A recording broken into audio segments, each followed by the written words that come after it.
Thank you all for joining. If this is your first time, definitely let me know. And if not, welcome back. I already see some familiar names and faces in the chat. So happy to have you. Hey, Gwen. So I'll be starting with the first reading. And what I like to do is I like to show the cards.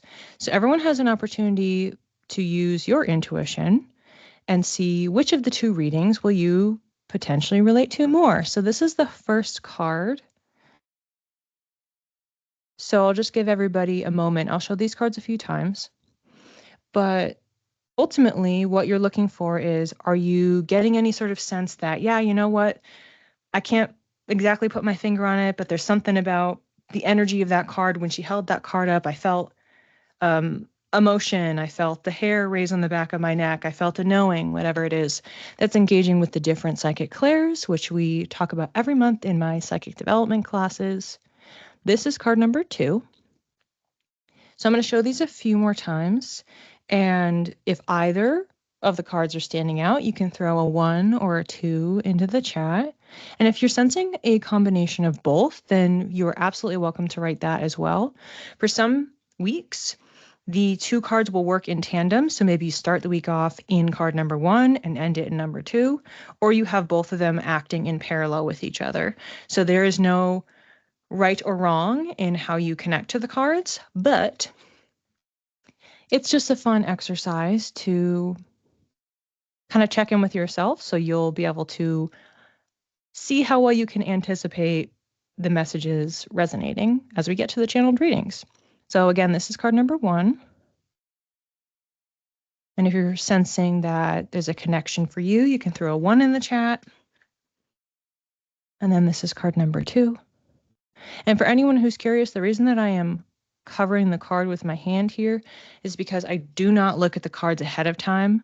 So you will see my reaction in real time as I flip the cards over during the readings. So last time here, this is card number 1. See, people are putting some numbers in the chat. And then this is card number 2.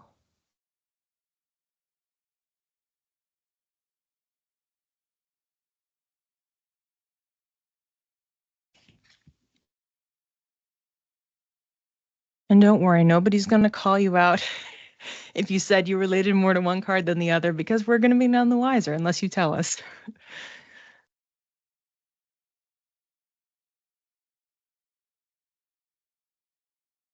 The first thing I'm getting is a symbol that I do see a decent amount in readings for people. So I am familiar with the symbolism behind it, which is Velcro that is separating.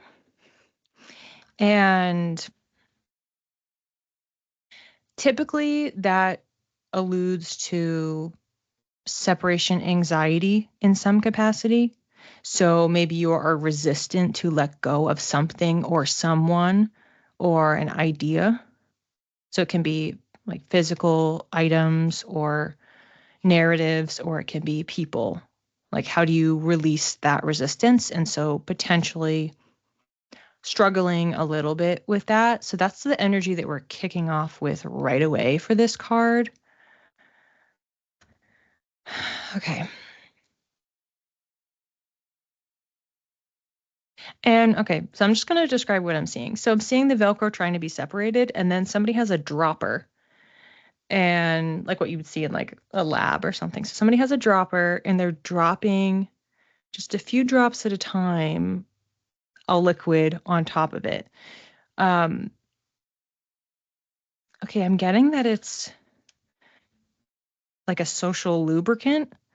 So however that may present for you, typically when I hear that term, I think of people like drinking or something to that capacity where it's, or even a buffer, like maybe it's a person. You have a social lubricant. It's just like you're bringing a buddy. So it can take shape in a lot of different ways depending on the person. So it could be drinking, drugs, or a buddy. And So I don't know. It feels like there's a lot of different applications here. So depending on what it is that you're trying to separate from, there's a sense of leaning into whatever this social lubricant is. And maybe not the most,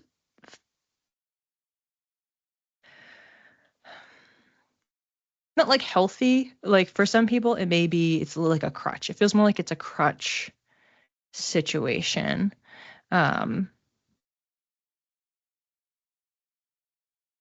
So what I'm getting is that you're being challenged to identify whatever this crutch is, identify your fears around this separation, this anticipated separation. Maybe you're in progress, but maybe it's something that you're just kind of dreading happening.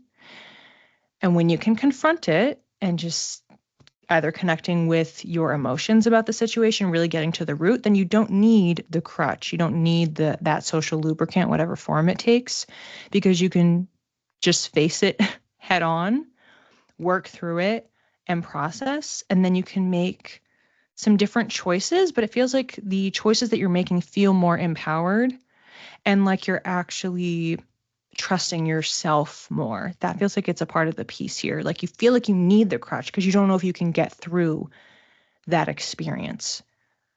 And it's like you're braver than you think. I think there's a quote. I think there's a quote. Something about being braver than you think, and it's Winnie the Pooh, and that's what's coming into my head right now. Someone correct me, but I'm pretty sure it's something in Winnie the Pooh in like one of the movies or something.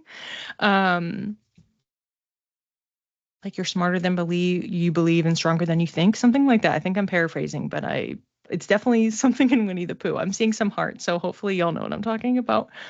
Okay, so you're being challenged to face your emotions and process and step into more of an empowered action by not relying on that crutch.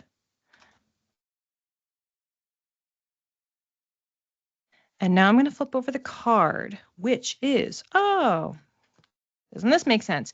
And also very interesting because the whole time that we've been talking about this, I've been thinking a lot about Aries energy, which is kind of interesting.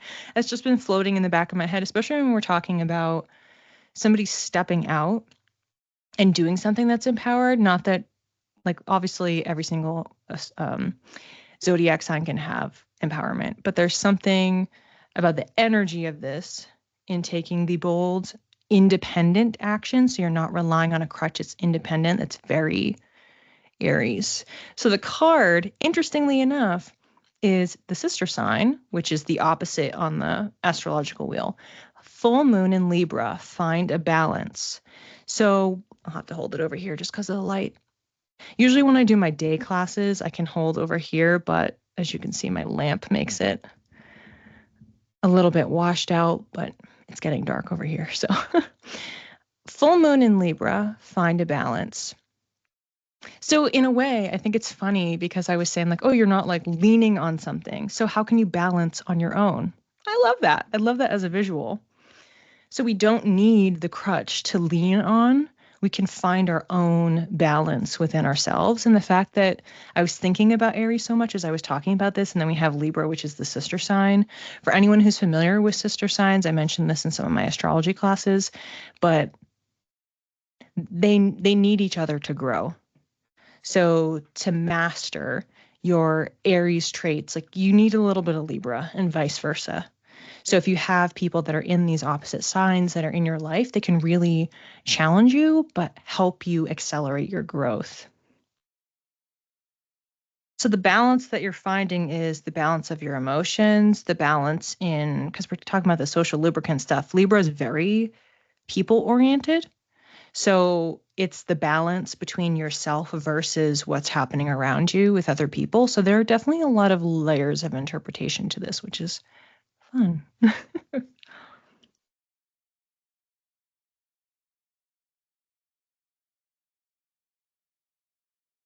Okay, so what I'm seeing now is it's like someone getting like whacked on the head. It looks like Looney Tunes with like they would, the different characters, like anvil's falling, but it's like they're hitting each other with like a really oversized, hey, Rebecca, a really oversized mallet.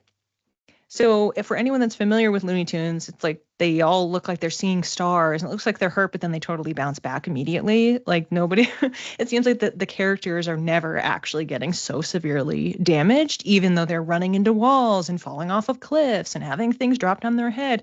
So I'm seeing the big Looney Tunes like mallet, like you're getting like whacked over the head, like really trying to be alerted about something. It feels like a no, but really wake up, really be paying attention, really be thinking about this, start getting involved. That's how it's coming in as well, too.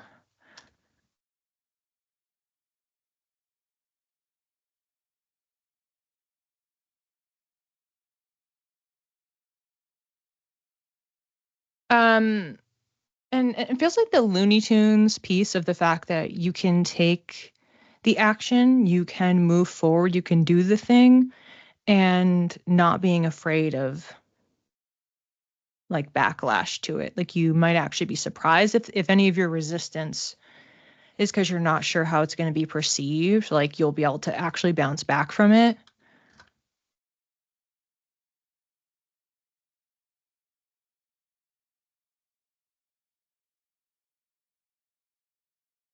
So not even just that, like you'll be fine, but that you'll actually be able to connect to other people.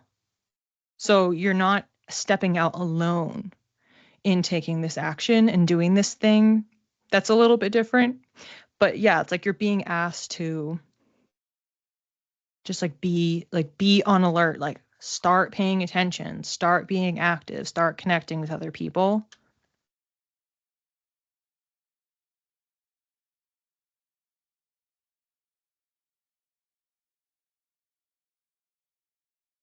So I'm going to see if there's anything else on this before I flip over the card.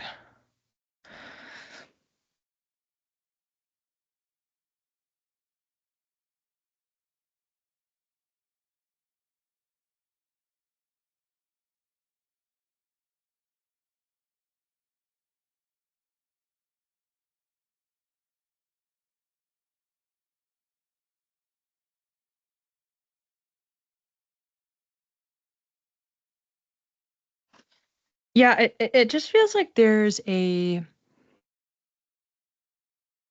like sense of resilience like through this process. Um Resilience. And I forget exactly if I said this before, but it's like you're more powerful than you think you are.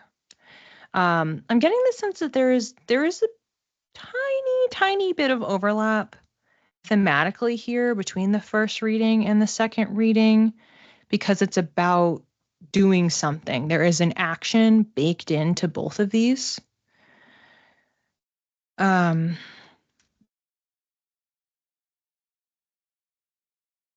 but with this second reading, it's more like the first one was about like more of your emotions and how you're receiving what's happening and how can you walk through the world in a way that's empowered. So it's like the journey to get there. And the second one is, hello, like pay attention, like seriously, like do something, connect with other people, take action. So I wouldn't exactly say that they're different sides of the same coin, but there's a thread happening between the two of them, and it's the action piece. Okay, so for the card, oh my gosh. Okay, I should have said it out loud for the record, but I was sitting here when I was like quiet because I was pausing for a really long time, and I just kept thinking like Gemini, Gemini, Gemini. And I'm like, I don't know why I'm thinking about Gemini so much, and that's what's on the card. So this card is card number 2. Last quarter moon in Gemini, clear your mind. Very, very interesting as a pairing between these two cards. So if you're someone who ends up riding the line here between reading number 1 and 2 during the week ahead, there's definitely a through line here because initially we're talking about balance. So we're balancing your emotions. And then here it's like you're really clearing out the noise. So I also, oh my gosh, this is hilarious. I love this because the initial imagery was like you're getting hit over the head. So it's very much about what's going on in your mind. Pay attention, stay alert. And and think about that. Like if you, not to compare concussion here, but like kind of what's happening is like your mind is getting jostled. And then you're being asked to clear out the stuff that doesn't matter, the things that are distracting you, because you have to pay attention to what's important. Love this. Last quarter moon, Gemini, clear your mind.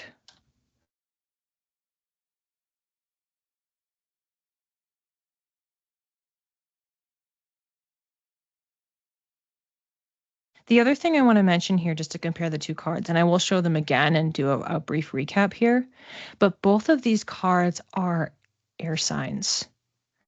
So there's a lot of processing energy. Obviously, for the first card, we're talking about emotions, which isn't, emotions don't necessarily live here, but your emotions can be a reaction to what's happening up here. But both are, how can you sort out what's going on in your mind for different reasons? And then how can you act? Fun stuff. Gwen says, yes, card number 2 is really resonating. Good. Okay, so super quick recap of these cards. Number 1, this was the full moon in Libra, find a balance. So in case anybody missed it, the main imagery here was Velcro separating, which for me in my readings, that tends to represent some sort of separation anxiety. So fear or resistance to something, someone, notions, leaving, exiting your life, unwillingness to give something up out of a fear response, some sort of a resistance to change, whether within your circle or within yourself. And then there was this idea of a social lubricant happening. So that could be drinking or drugs or people having like a buddy system. And that whichever tool you are relying on, it is a crutch. And what you're being asked to do instead is to look inward, face what's coming up emotionally, seeking that balance here, saying, okay, when I can face my emotions, when I can process them, I don't need that social lubricant. And I can actually be empowered enough to get rid of the crutches, finding my own balance on my own 2 feet, and move forward empowered on my own and like be really proud of myself that I worked through that. So that is number 1. What about resistance to giving up fear in general? Interesting. Okay, so do you mean like the downside to having no fear? Because obviously evolutionary designed to have fear responses. Those are useful for us for many, many reasons. So do we want to be completely fearless 100%? No. But it's about looking inward to determine which fears are holding me back from growing in a healthy way. Are we either in fear or in love? I'm curious, we could just kind of do a poll from the group. Do people frame fear and love as polar opposites? Because I would say, like, I don't really know, like, what the opposite, I feel like the opposite of fear is trust. So if you're afraid of something, it's the resistance versus trusting. It's like surrender and fully releasing. So we do talk about surrender in some of these classes because sometimes surrender does come up in these readings. People are saying in the chat, knowing, faith, knowing, love, hate, joy, fear. Oh, joy, that's a good one, B. So potential opposites for fear could just be joy or trust, like what I was saying. Some people were agreeing with that. I do think it's a very interesting question and idea. Oh, or safety. That's a good one too. B, these are great. Because kind of because you can live in fear or live in love.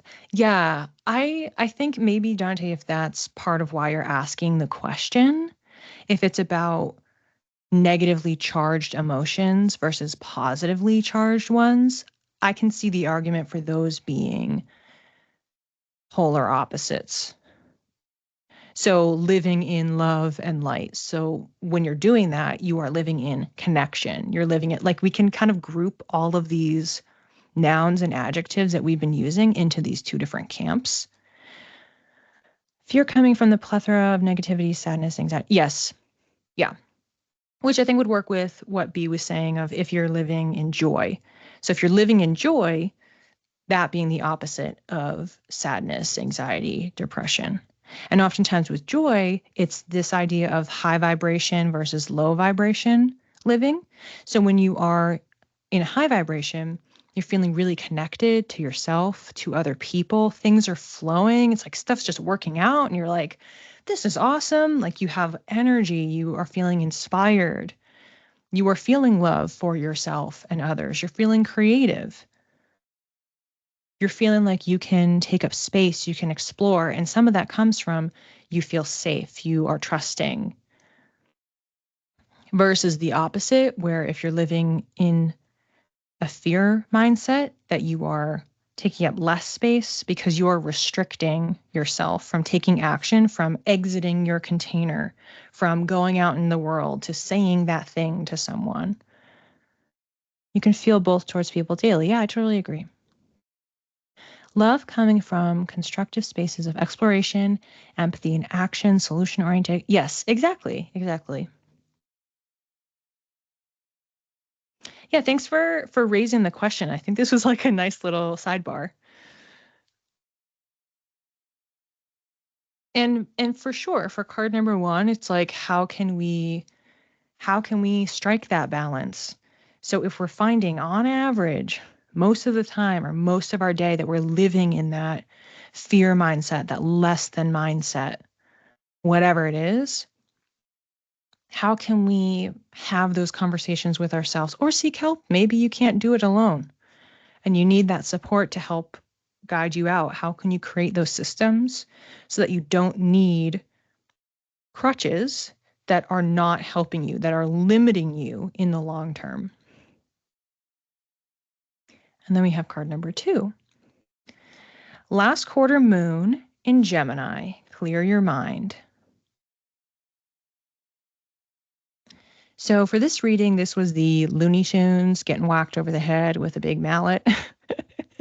And the idea here is there's a lot of resilience going on. And that's what you're being called to remember. So I'm realizing this does kind of work in if you were someone who's straddling the line between 1 and 2, maybe you're coming in like, wow, I'm so proud of myself. I got through that.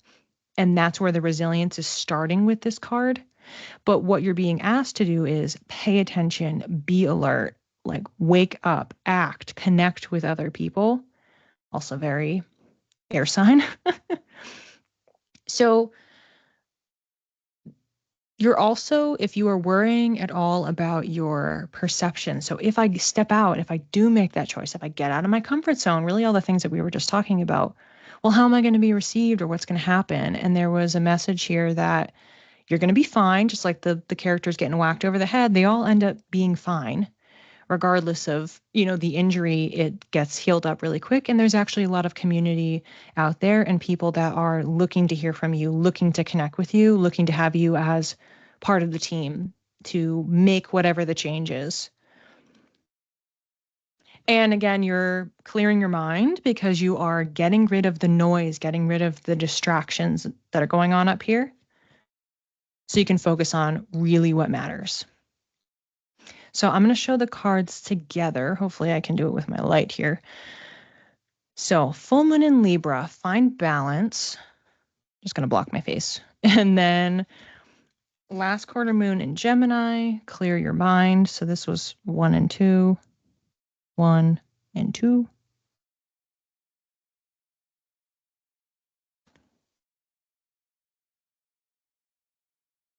Fabulous. It's great. So, as a reminder, these readings are for the next 6 to 7 days. So, all dependent upon where you are on the planet. And you may already be feeling some of this right now. So, for those of you who are saying, oh, this totally resonates, you might already be in it. And if not, then it's just either one or two or both is what's on the roadmap for the week ahead.